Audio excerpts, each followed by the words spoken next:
In the last video, we went over what we're building.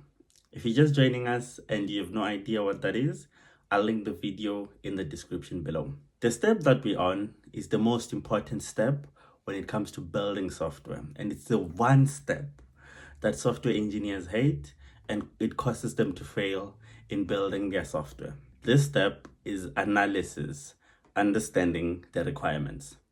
Don't just jump into building software like it's a relationship. That's not going to work for you. You first need to understand what the software is supposed to do and how it will be used. For our email and SMS notification service, I've taken the liberty of doing the analysis for us, just to save time. And by the way, I've named the software NotifyXpert. Sounds good, doesn't it? I know. And this is how I'm going to be referring to it going forward. Here are the requirements for NotifyXpert. Firstly, to use the system, you're going to need to create an account. This will give you an account number and an API token, which you can use in subsequent requests with the system.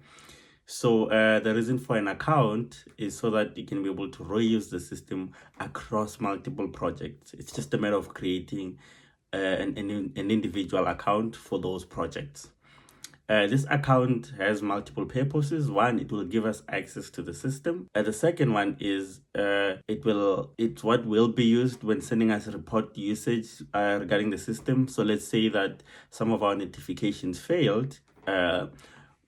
We'll use the email address associated with the account to send in those statistics, that report. Now, when it comes to notifications, it goes as follows. We can send an SMS to a single contact. We can send an SMS to multiple contacts. Now, this can either be via an Excel or the request body. We can send an email to a single recipient. We can send an email to multiple recipients. This can be via the request body or an Excel. We can also CC in a single recipient and or multiple recipients. This will be included in the request body or the Excel, depending on what's being used. We can define SMS templates that we can then use to send those SMSs. We can define email templates as well. Now, for each SMS and email notification that's sent out, if it fails, it's retried 3 times. That's the default behavior.